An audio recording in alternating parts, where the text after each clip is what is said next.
Hello student, welcome in the new lecture of number system. In the previous lecture, what we study is irrational number.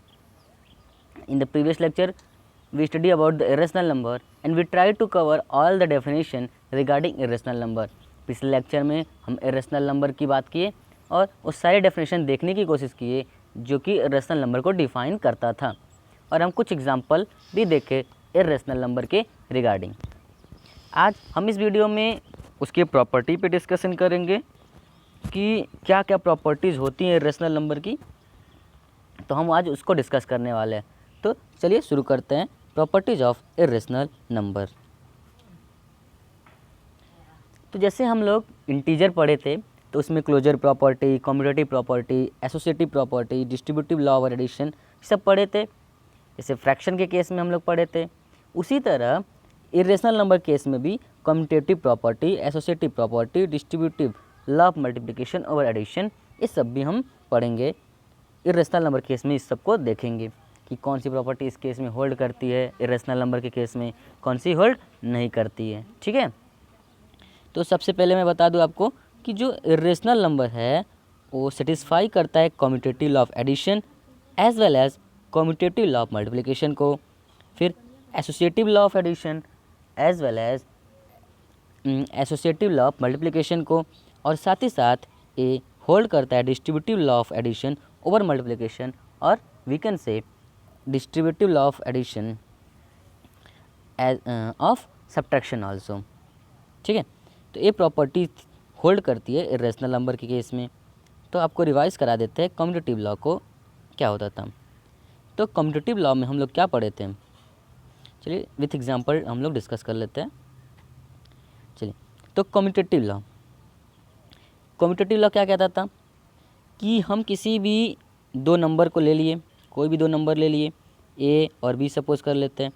ठीक है, दो number ले लिए, तो चूँकि हम इरेशनल नंबर की बात कर रहे हैं तो हम बात कर लेते हैं इरेशनल नंबर की, तो दो इरेशनल नंबर ले लेते हैं, है ना। तो हम √2 और √7 ले लिए।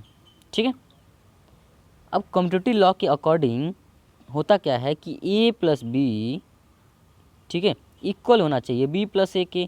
क्या कहने का मतलब है कि a में b को ऐड करे या b में a को ऐड करे, हमारे रिजल्ट क्या आना चाहिए, इक्वल आना चाहिए। अगर ऐसा होता है तो हम कहेंगे कि कम्यूटेटिव लॉ को ओबे कर रहा है।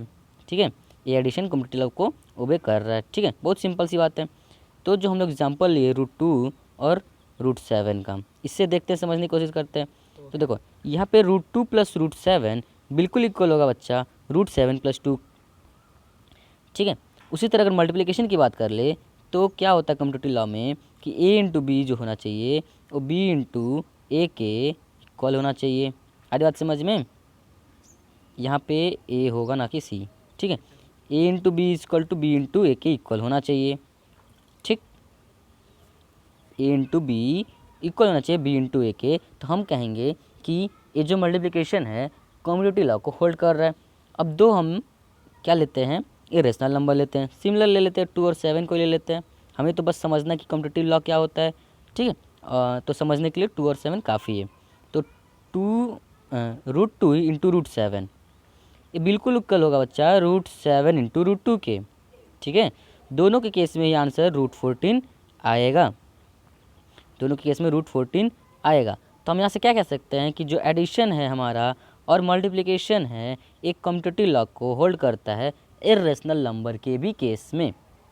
कोई डाउट नहीं, सिंपल सी प्रॉपर्टी है, जिसे हमें जानना है, जिसे हमें मेमोराइज करना है।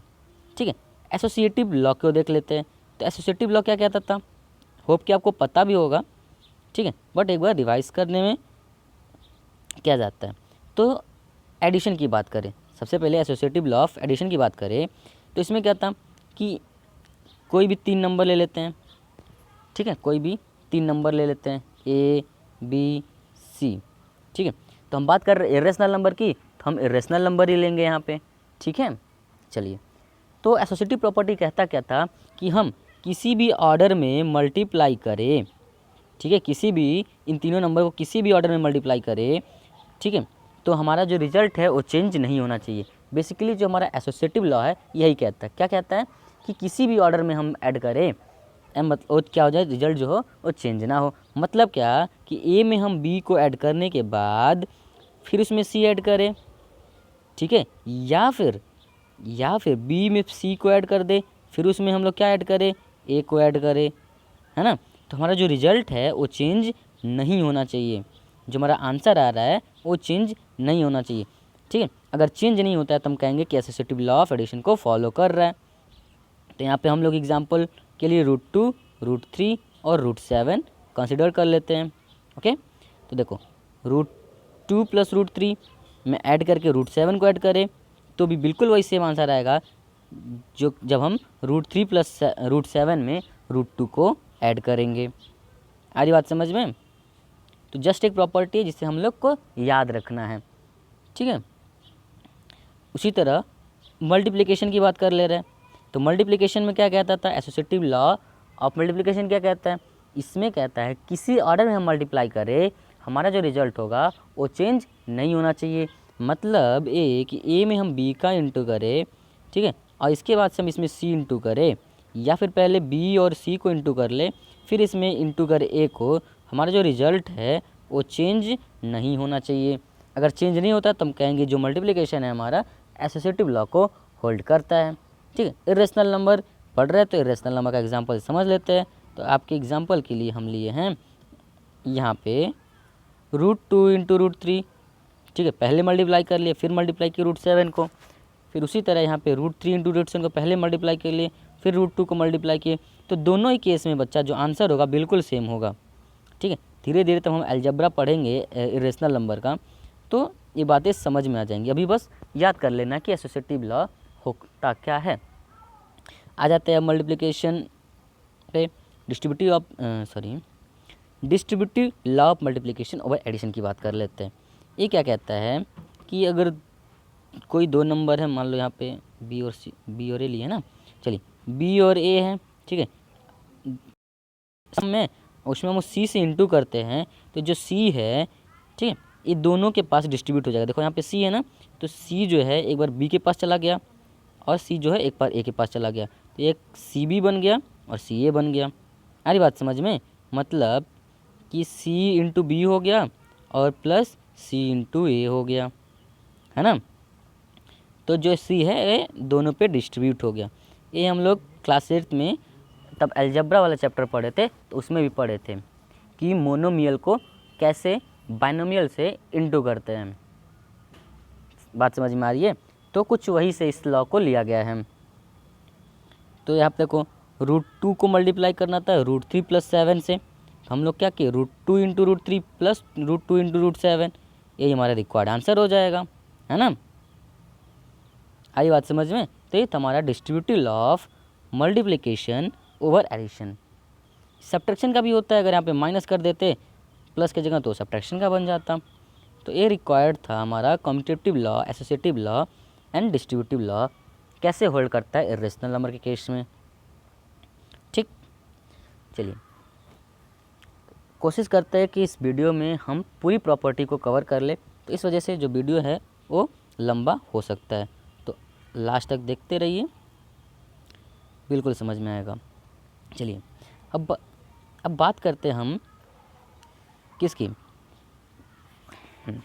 अब क्या कहता है कि sum of two irrational number need not to be an irrational number, ठीक है, need not to be irrational number. कहने का क्या मतलब है, ज़रूरी बिल्कुल नहीं है कि दो इरेशनल नंबर को ऐड करें तो इरेशनल नंबर ही मिले। जैसे कि अभी तक हम लोग क्या कह रहे थे, तो एक क्लोजर प्रॉपर्टी वाली बात है, यहाँ पे एक क्लोजर प्रॉपर्टी वाली बात है, यहाँ पे क्लोजर प्रॉपर्टी होल्ड नहीं कर रहा है। ध्यान देना, यहाँ पे क्लोजर प्रॉपर्टी होल्ड नहीं कर रहा है। हम लोग रेशनल नंबर के केस में क्या पढ़े थे कि 2 और +3 जो आंसर देगा वो 5 होगा, मतलब कि इरेशनल नंबर को ऐड करेंगे तो हमें इरेशनल नंबर मिलेगा, है ना। उसी तरह हम लोग इंटीजर केस में पढ़े थे कि तब हम दो इंटीजर को ऐड करेंगे तो जो हमारा आंसर होगा वो भी क्या होगा, वो भी इंटीजर होगा, वो भी क्या होगा, इंटीजर होगा, है ना, वो भी क्या होगा, इंटीजर होगा। बट ये चीज़ जो है इरेशनल नंबर के केस में होल्ड नहीं करता है। यहाँ ज़रूरी नहीं है कि दो इरेशनल नंबर को ऐड करने पे हमें इरेशनल नंबर ही मिले। बात समझ में आ रही है क्या, कि दो इरेशनल नंबर को ऐड करने पे ज़रूरी नहीं है, need not to be irrational number, हो भी सकता है नहीं भी हो सकता है। चलिए देखते हैं कैसे। इधर देखिए, √2 + √3 एंड 4 - √3, √2 + √3 एंड 4 - √3 को ऐड करते हैं। ओके, तो यहाँ पे देखो 2 + √3 + 4 - √3, तो यहाँ पे प्लस साइन है, यहाँ पे अपोजिट साइन है, मतलब माइनस साइन है, तो दोनों क्या हो गए, कैंसिल हो गए, और ये 4 + 2 6 मिल गया। तो 6 क्या हमारा रेशनल नंबर है, और हम ऐड क्या किए थे, ए हमारा इरेशनल नंबर था और ए भी क्या था, हमारा इरेशनल नंबर था। आ रही बात समझ में। अभी अगली प्रॉपर्टी में हम पढ़ेंगे कि एक इरेशनल नंबर और एक रेशनल नंबर का जो सम होता है हमेशा इरेशनल नंबर होता है। ठीक है, तो यहाँ से हम क्या कह सकते हैं कि जो सम है टू इरेशनल नंबर का, जो सम है टू इरेशनल नंबर का ज़रूरी नहीं है कि ये उस इरेशनल नंबर ही हो। ठीक, आधी बात समझ में। चलो उसी तरह, ठीक है, उसी तरह, बिल्कुल उसी तरह, difference of two irrational number need not to be an irrational number. दो इरेशनल नंबर को सब्ट्रैक्ट करने पे ज़रूरी नहीं है कि क्या मिले, इरेशनल नंबर मिले। दो इरेशनल नंबर को सब्ट्रैक्ट करने पे ज़रूरी नहीं है कि इरेशनल नंबर मिले। ठीक है, ये दूसरी प्रॉपर्टी है हमारे इरेशनल नंबर की, नोट करते जाइए। ठीक है, कॉपी पेन लेके नोट्स बनाते जाइए साथ। तो देखो 2 + √3 एक इरेशनल नंबर, 3 + √3 एक इरेशनल नंबर, हम दोनों को कर देते हैं सब्ट्रैक्ट। तो 2 + √3 - 3 + √3, तब माइनस साइन है तो ब्रैकेट ओपन करेंगे तो क्या हो जाएगा, 2 + √3 -√3 एंड -3। ठीक है, -√3 और -3, तो हम लोग ओवरऑल तब सॉल्व किए तो क्या मिला, -1 मिला। क्यों, क्योंकि ये √3 और + √3 कैंसिल हो गया, और -3 + 2 -1। ठीक, तो यहाँ पे -1 क्या है, हमारा रेशनल नंबर है, -1 क्या है, हमारा रेशनल नंबर है। इसलिए ज़रूरी नहीं है क्या, कि दो जो इरेशनल नंबर का डिफरेंस है, दो इरेशनल का जो डिफरेंस है वो इरेशनल नंबर हो भी सकता है और नहीं भी हो सकता है। ठीक, ठीक है, अगर हम √2 - √3 की बात करते तो इसका आंसर तो यही होता, √2 - √3, तो ये क्या हो गया, इरेशनल नंबर हो गया। बट यहाँ पे तब सेपरेट किए तो क्या मिल गया हमको, रेशनल नंबर मिल गया। ठीक है, बातें क्लियर हो रही हैं। उसी तरह जो तीसरी प्रॉपर्टी है वो प्रोडक्ट के लिए है। ठीक है, product of two irrational number need not to be an irrational number. ठीक है, उसी तरह दो प्रोडक्ट का जो इरेशनल नंबर का दो प्रोडक्ट हो, ज़रूरी नहीं है कि वो इरेशनल नंबर ही हो। ठीक है, तो एग्जांपल के लिए हम लोग √3 ले लेते हैं, √3 और √3 को ले लिए तो यहाँ पे 3 आ गया। उसी तरह हम लोग और एग्जांपल की अगर बात करें तो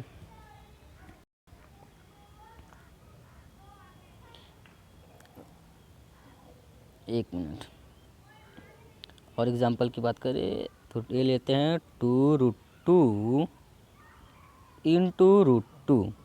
ठीक है, 2√2 × √2, तो देखो यहाँ पे 2, अब √2 और √2 मल्टीप्लाई होकर क्या हो जाएगा, 2 हो जाएगा, तो हमारा आंसर हो जाएगा 4। तो यहाँ पे भी क्या हो गया, रेशनल नंबर आ गया। तो ज़रूरी बिल्कुल नहीं है कि दो इरेशनल का जो प्रोडक्ट हो इरेशनल नंबर ही हो। प्रॉपर्टी है, बस याद रखना है और जानना भी बहुत ज़रूरी है, ऐसा नहीं कि इसको हम लोग भूल सकते हैं। बिल्कुल उसी तरह जो क्वोशेंट है दो इरेशनल नंबर का, ज़रूरी नहीं है कि वो इरेशनल नंबर हो। ठीक है, जैसे कि √3/√3 क्या हो जाएगा, √1। ठीक है, अब इसका फाइनल वैल्यू क्या हो जाएगा, 1 हो जाएगा, है ना, 1 हो जाएगा। तो ये क्या हो जाएगा, 1 क्या हमारा रेशनल नंबर है। तो यहाँ से हमारा प्रूफ हो गया क्या, कि ज़रूरी नहीं है कि क्वोशेंट जो है दो इरेशनल नंबर का इरेशनल नंबर ही हो। मतलब कि तब हम दो इरेशनल को डिवाइड करें तो जो हमारा आंसर आए, ज़रूरी बिल्कुल भी नहीं है कि वो इरेशनल नंबर हो। ठीक, तो ये हमारा 4 प्रॉपर्टी था। अब जो है मोस्ट इम्पॉर्टेंट प्रॉपर्टी है, जो प्रॉपर्टी नंबर 5 है। ठीक है, इस प्रॉपर्टी में क्या है देख लेते हैं। चलिए, तो sum difference and different product and quotient of a rational and irrational number is irrational number. यहाँ पे इर होगा, गलती से लिख दिया रेशनल, ठीक है। यहाँ पे क्या होगा, यहाँ पे रेशनल नहीं होगा, बिल्कुल नहीं, यहाँ पे इरेशनल होगा, है ना, यहाँ पे इरेशनल होगा, गलती से हम रेशनल लिख दिए, ठीक है। कहने का क्या मतलब है समझते हैं। मतलब कि एक रेशनल नंबर लेते हैं और एक इरेशनल नंबर लेते हैं, ठीक है। एक रेशनल और एक इरेशनल नंबर, ठीक है। एक रेशनल और एक इरेशनल नंबर को ले लिए हम, ले लिए। चलिए, तब हम एक रेशनल और एक इरेशनल नंबर को सम करेंगे, या फिर एक रेशनल और एक इरेशनल नंबर का डिफरेंस निकालेंगे, या फिर एक रेशनल और एक इरेशनल नंबर का प्रोडक्ट निकालें, या हम उसको डिवाइड कर दें। जो भी हमारा रिक्वायर्ड आंसर होगा वो क्या होगा, इरेशनल होगा। वो क्या होगा, इरेशनल होगा। आधी बात समझ में, आधी बात समझ में क्या क्या कि एक इरेशनल नंबर और एक रेशनल नंबर का जो सम है, जो डिफरेंस है, जो प्रोडक्ट है और जो उसका कोसेंट है, ठीक है। कोसेंट मतलब कि जब डिवाइड करेंगे तो जो हमारा आंसर आएगा वो क्या होगा, इरेशनल नंबर होगा। चलिए और क्लियर कर देते हैं आपको। देखिए, सपोज कर लो कि ए क्या है, एक रेशनल नंबर है, ठीक है। ए क्या है, एक रेशनल नंबर है, और रूट बी, ठीक है, और रूट बी क्या है हमारा, एक इरेशनल नंबर है। सपोज कर लिए इतना। चलिए, तो अकॉर्डिंग टू प्रॉपर्टी फिफ्थ जो भी हम लोग पढ़े हैं, क्या कहेंगे कि A plus root B irrational number होगा, A minus root B irrational number होगा, A into root B irrational number होगा, और ए अपॉन रूट बी क्या होगा, इरेशनल नंबर होगा। बातें समझ में आ रही है? एक बार और देख ले, क्या कि एक रेशनल नंबर एक इरेशनल नंबर, ठीक है। तब इसका हम सम लिए, तब इसका हम डिफरेंस लिए, तब प्रोडक्ट लिए, और फाइनली तब इसका हम कोसेंट लेंगे। तो जो हमारा रिक्वायर्ड आंसर होगा वो हमेशा ही एक इरेशनल नंबर होगा, वो हमेशा ही एक इरेशनल नंबर होगा। आई बात समझ में? ठीक है, तो इस फॉर्म को रिमेंबर करो तो ज़्यादा अच्छा होगा। क्या कि A plus root B, A minus root B, A plus root B और ए अपॉन रूट बी हमेशा इरेशनल नंबर होगा, बशर्ते रूट बी क्या होना चाहिए, इरेशनल नंबर होना चाहिए। क्यों? क्योंकि अगर रूट बी को हम अगर ऐसा लिखते हैं तो ये तो गलत हो जाएगा ना। इसका ये तो रेशनल नंबर है, रूट 4 रेशनल नंबर है। क्यों? क्योंकि 4 क्या है, ये परफेक्ट स्क्वायर है, और हम लोग इरेशनल नंबर वाले के लेक्चर में देखे थे, तो वहाँ से गड़बड़ नहीं करना है, इसलिए मैंने लिख दिया कि रूट बी क्या है, इरेशनल नंबर है। ठीक, तो होप समझ में आ गया होगा। आगे बढ़े, चलिए, जो भी डाउट होगा एक बार कमेंट सेक्शन में बता देना तो क्लियर कर दिया जाएगा। चलिए, तो हम अभी तक रेशनल नंबर का टॉपिक पढ़ रहे थे, तो उसमें हम क्या पढ़े कि ए प्लस बी बाई 2, ठीक है, ये क्या होता है, एक रेशनल नंबर होता है, एक रेशनल नंबर होता है जो कि ए और बी के बीच में लाई करता है। पढ़े थे how to find rational number between given rational number वाला। पहला हमारा जो मेथड था यही था, क्या था कि ए प्लस बी बाई 2, जिसको हम लोग कैसे लिखते थे, तो वहाँ पे हम लोग 1/2 इंटू ए प्लस बी लिखे थे, है ना। तो half of A plus B जो होगा एक रेशनल नंबर होगा, किसके बिटवीन, ए और बी के बिटवीन। Similarly root over A B एक इरेशनल नंबर होगा ए और बी के बीच में, ए और बी के बीच में। आई बात समझ में? इधर देखो, ठीक है। उसी तरह रूट ओवर ए बी जो होगा वो क्या होगा, एक इरेशनल नंबर होगा ए और बी के बीच में, ठीक है। ए और बी के बीच में अगर बोला जाए कि एक इरेशनल नंबर फाइंड करो तो क्या कर दोगे, ए इंटू बी कर दोगे, ठीक है। चलिए, तो अब रहा आपके लिए प्रैक्टिस क्वेश्चन, और होप कि आप इसका आंसर ज़रूर देंगे। क्या है हमारा क्वेश्चन कि are the square root and the cube root of all positive integer are irrational number. ध्यान से क्वेश्चन को करना। क्या है कि क्या सारे ही पॉजिटिव इंटीजर के जो रूट होते हैं और जो क्यूब रूट होते हैं वो इरेशनल नंबर होते हैं? तो आंसर यस है तो क्यों है, आंसर नो है तो क्यों है। ठीक है, बहुत ईजी सा क्वेश्चन है, तो सॉल्व करिए, कमेंट सेक्शन में बताइए। वीडियो अच्छा लगे तो लाइक करना बिल्कुल मत भूलना, और अपने दोस्तों के साथ शेयर करो, चैनल को सब्सक्राइब करो, जिससे हम मोटिवेट हो और आपके लिए अच्छे से अच्छे कंटेंट ला सकें। Thank you for watching till end, bye bye.